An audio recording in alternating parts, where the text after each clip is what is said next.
Come out of the box. Get yourself out the box. Come out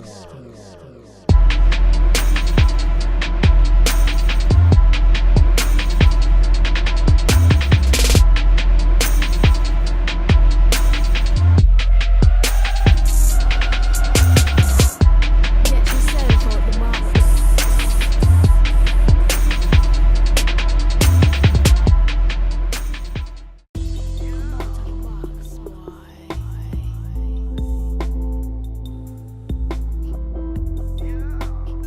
Hello, YouTube. Cheers, and welcome to The Basement. My name is Bruce Lively. And I'm D-Boy Slim. The Basement is the first daily hip-hop debate show. From Tuesday through Friday, we tackle the most intriguing topics in hip-hop culture and the world around it. Hence, today we ask, did the Patriots win or did the Falcons lose that game on Sunday? Horrible Super Bowl Sunday. So, with that being said, let's go.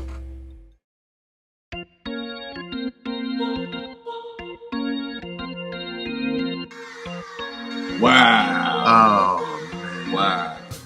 As in, wow, I'm shocked that yet another opportunity for the Falcons to win a Super Bowl has come and gone without them being able to secure and execute a championship. And not only that, in the fashion that it was done en route to Tom Brady's 5th Super Bowl, he happens to pull out the best performance ever seen in a Super Bowl and the biggest comeback ever in Super Bowl history. Facts. And so, I think the question proposed today was, did the Falcons lose or did the Patriots win? I don't think that's a black and white answer. I think it's a combination of both, because as we do know, in order for you to have the biggest comeback in Super Bowl history, you would have had to been down by the biggest deficit in Super Bowl history. And so with that, you can say, yes, the Falcons lost it. There were different variables, I believe, that contributed. But at the end of the day, we must give credit where credit is due. They didn't just lose. The Patriots came back and took it, and they won. And the reason we know this, another record that was broken during this sensational performance by Tom Brady was 466 passing yards. 466 passes. And me and Bruce often have those little barbershop debates about who the best quarterback of all time is. He's actually an Aaron Rodgers fan. And we spoke about it after the game. And after yesterday's performance, we both had the consensus that he was already the best going into that game. He didn't need to win. If he lost, it wouldn't have erased anything of him being the best quarterback of all time, period. But yesterday's performance just put him far above the rest. There were records that were broken, which tells us that not only did the Falcons just lose, it wasn't a missed field goal or a turnover and a fumble or anything like that. Tom Brady willed the team, put the team on his shoulders as he often does, and willed them to a victory. Another record, a 5th Super Bowl. This is what I call people, and if you go back a show or two, this is what I said. I didn't think the Falcons would have such an epic collapse, but hey, same old Falcons, I guess. Oh, man. They're not the same Falcons, but what can you say to this? What can you say? Of course, last show, we predicted who would win. He predicted Patriots. I predicted the Falcons. I still say this. My analysis was correct. My prediction was wrong. Because who would have thought that when you were up 28-3 in a Super Bowl, you would collapse that badly? You couldn't go make a daggone field goal after scoring 21 points in the first half and another touchdown afterwards, second half. We're not discrediting probably the greatest single quarterback performance I've ever seen in a Super Bowl. And I'm young, so I haven't seen them all. We cannot discredit the greatest single comeback in Super Bowl history. We cannot discredit the first time overtime has ever been played in the history of the Super Bowl. But the Falcons lost this game, y'all. I predicted them to win because of the same reasons why they were up 21-3 and 28-3 in the second half, in the third quarter, because they had so many weapons firing on all cylinders. Because the defensive line did what they were supposed to do. They got their sacks. Beasley was in the mix. Dwight Freeney was in the mix, got his sack. They put him on the ground 5 times, I believe was the stat. I don't even have the notes in front of me because we all know they lost. Doesn't matter. Doesn't matter how many times you put Brady on the ground. When you go to the locker room at halftime and pop your champagne already and think that you've won, what happens is you come back out at the end of halftime and you put up nothing. Nothing. Instead of making adjustments for the second half, you put up nothing. I blame this on Kyle Shanahan. I said it all year. He's the most predictable offensive coordinator in the league. Let's look at the history of the Atlanta Falcons just this year. They average 30 to 35 points a game. They make all of those 30 to 35 points, or most of them, in the first half of every game. By the time the second half comes in, they're fighting for their life to keep the points. They're fighting for their life to keep a lead. Because Kyle Shanahan cannot change for the second half. The dude threw 5 left toss plays to Freeman. 5 of them. Damn near in a row. I haven't seen anything like it. Because it worked the first half, that's what they did. He plays not to lose instead of playing to win. He gets a high lead. And it's not, hey, this is just an analysis. I'm not giving them an excuse. I'm telling you that they lost it. Their game was in the bag, and all they had to do was try a little harder in halftime, Kyle Shanahan, and doing something a little unpredictable, score 1 field goal, and you win this game. Instead, you played not to lose.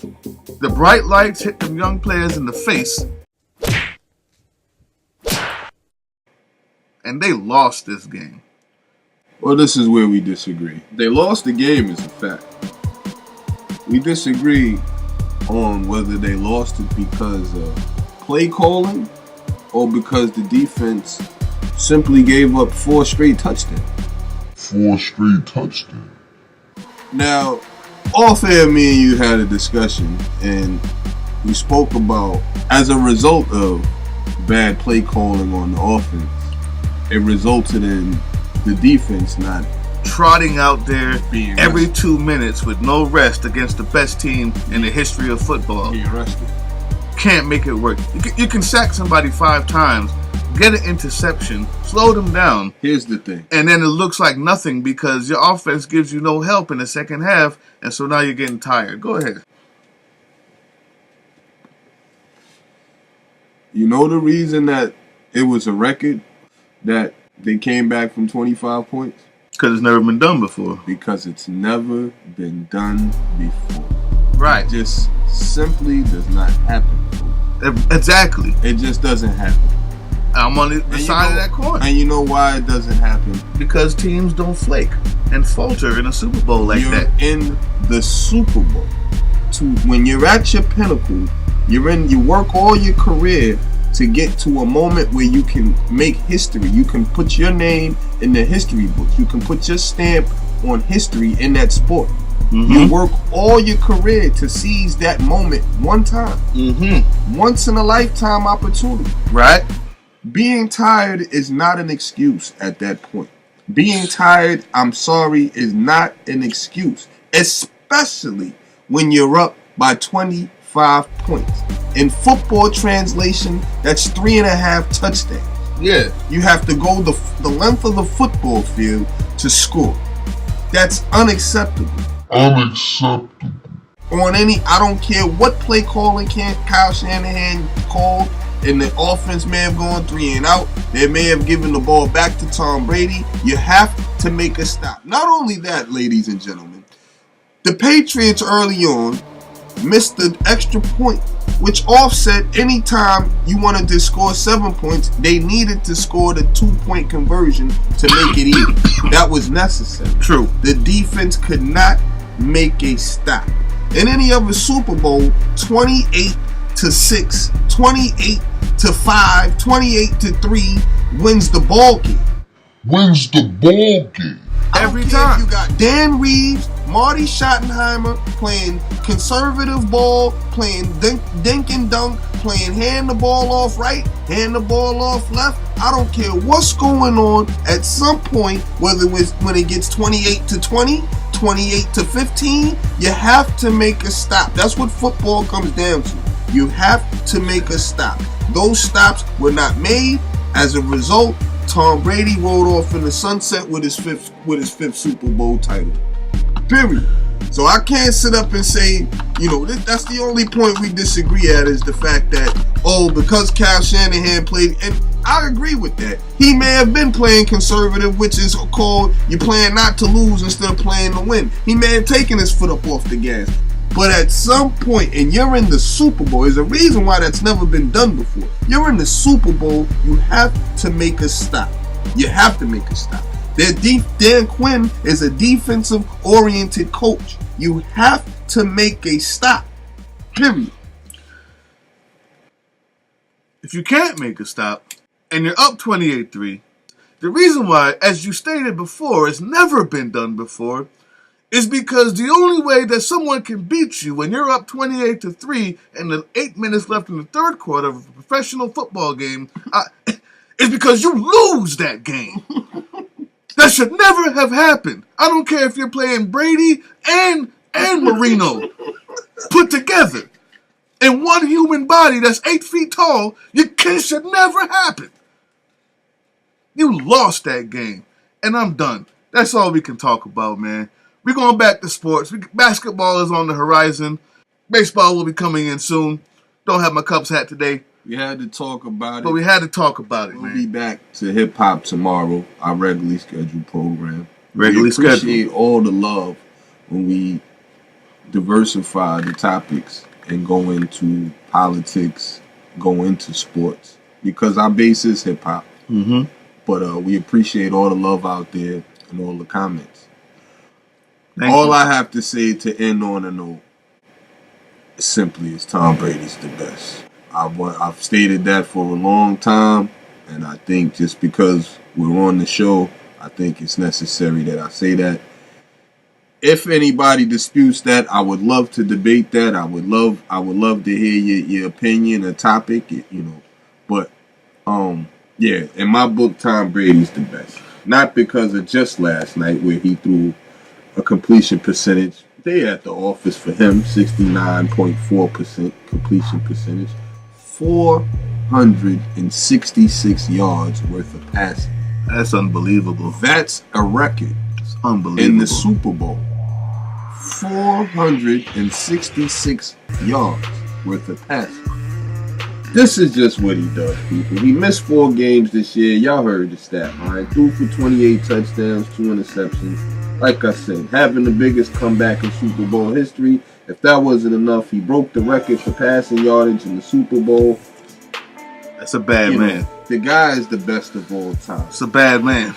I also, with this guy, when we talk about the Marinos, the Montanas, the Elways, and Peyton Manning, the thing that sticks out to me about Brady the most, and correct me if I'm wrong, champ, is the fact that outside of Randy Moss, which when they gave him Randy Moss, he went 17-0.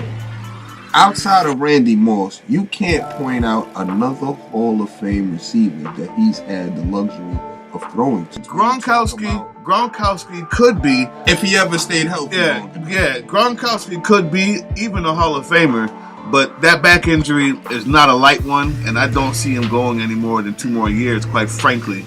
And that's no disrespect to Gronkowski, but like I said, it's still yet to be seen, and he hasn't been healthy long enough for us to even determine whether he will be a Hall of Fame receiver or not. But he's still a man, though. Like I said, Yeah.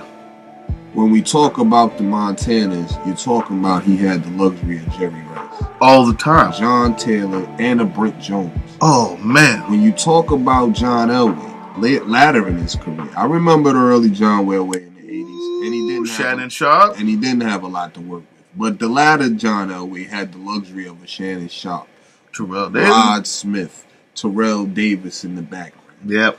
And so, this is a team sport. Peyton Manning had the luxury of Marvin Harrison. You understand? Freeney on the defense for him. Reggie Wayne. These are all pro type receivers. All I'm saying is that Brady never had those luxuries, yet his numbers stand out amongst the rest. If that's not the best, I don't know what it is we're talking about. And that's all I wanted to say. 11 AFC championships, 7 Super Bowl appearances. 5 of those he won. I'm going to leave off of that. Nothing else to be said. Y'all know what it is. He's the greatest of all time. Anybody who says different is just looking for an argument. But we want that argument. So I want to let you guys know. You can always email us questions, arguments, something you want to debate at Team Box Cutter. That's Cutter, C-U-T-T-A. teamboxcutter@gmail.com. Email us. We want you to be a part of the debate. We have so many shout outs today. It's ridiculous. They're still going in on the Trump debate. And so I'm just going to try to name a few names. I'm not even going to tell you what most said. I will tell you, Robert Fielden said, thanks for waking up the Israelites. One by one, we stepping out of Babylon. I know exactly what that means. I hope y'all do too. Thank you, Robert. We got stuff from Ernest Hemingway. I like the name. Karen Strong. Brian Martin. Matt Sullivan. Andrea NY again. Rob Seabrook. Drag Dragon 23. He's saying that there won't be any concentration camps, and that's bull crap. I think there will be. Follow my prediction. By the end, within a year, we're going to see things called deportation camps, or whatever they want to call them, but they'll just be other names for concentration camps. But that's what's up. Brian Martin, I said Robert Fielden, Matt Sullivan, Black 9, he was real disrespectful, but we love you anyway, man. Keep commenting. Thank you very much for watching and keeping them comments. Maurice Matthews, we looking for you, man. You said you had a story for us. We gave you an email. Shout us back. Anyway, thanks to everybody. There's more names. We can't even say it all. Thank you guys for the comments. Thank you for the love. And we out. That's it. I appreciate the love. We out here. Peace.